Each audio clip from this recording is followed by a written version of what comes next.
എന്റെ മനസ്സിൽ ചില പ്ലാനൊക്കെ ഉണ്ട്. നീ വേഗം കാണിക്ക. ഇവരെ വെച്ച് തന്നെ തുടങ്ങാം. ഇവര് രണ്ടുപേരെയും ജഡ്ജിങ്ങിനെ കുറിച്ച്. കാവ്യ മാധവൻ ഓർ മഞ്ജു വാര്യർ എന്നുള്ള ചോദ്യത്തിന് ശേഷം ഞാൻ പ്രതീക്ഷിച്ച ചോദ്യം ദിലീപ് ഓർ പൾസർ സുനി എന്നുമല്ലായിരിക്കും. എന്ത്? ആ വെടിയുണ്ട് എന്റെ നേർക്കല്ലേ വരുന്നത്? മാറിക്കളയാം. അങ്ങനെ ചോദ്യം വേണമെങ്കിൽ ചോദിക്കണ്ട. ചോദിച്ചോ സാർ? എല്ലാം തകർന്നു. പിന്നെ ലക്ഷ്മിയുടെ നമ്മൾ ശ്രദ്ധിച്ചു കഴിഞ്ഞാൽ ലക്ഷ്മിയുടെയും ശോഭയുടെയും ഇംഗ്ലീഷിൽ തന്നെ ഒരു വ്യത്യാസമുണ്ട്. ശ്രദ്ധിച്ചിട്ടുണ്ടോ? ചെറിയൊരു ബ്രിട്ടീഷ് ആക്സെന്റ് കയറിയിട്ടുണ്ട് ഇവിടെ വന്നതിന് ശേഷം. അപ്പൊ ശോഭ പുറത്തു പോയിട്ട് പറയുന്ന കേട്ടു, can I have one glass of ചായ and പഴംപൊഴി എന്തോ പറഞ്ഞ. ഒരു ഗ്ലാസ് പാലെടുക്കൂ. Milk milk milk. ശോഭ പഴംപൊരിയുടെ ഇംഗ്ലീഷ് അറിയില്ലേ? Banana fritters.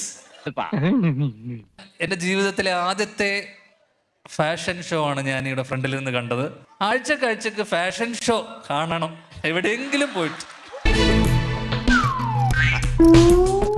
അന്ന് ഇതുപോലത്തെ ജഡ്ജിമാരും കുറെ ചോദ്യങ്ങൾ ഉണ്ടാവാതിരുന്നാൽ മാത്രം. ഈസി ക്വസ്റ്റ്യൻസ് മഞ്ജുളന്റെ നിഘണ്ടുവിലേ ഇല്ല. ബുദ്ധി കൊണ്ട് മാത്രം ഉത്തരം പറയണം.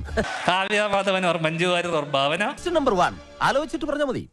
കാള കിടക്കും കയറോട്. എന്ത്? What is A woman? Question number 2 മുറ്റത്തെ ചെപ്പിന് അടപ്പില്ല. എന്താണ്? എന്തൊക്കെയാ?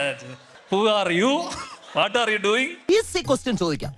സൈക്കിൾ വട്ടത്തിൽ ചവിട്ടുമ്പോൾ നീളത്തിൽ പോകുന്നത് എന്തുകൊണ്ട്? ഇതൊക്കെയാണോ ചോദ്യം? മതി. മതിയായിട്ടില്ല.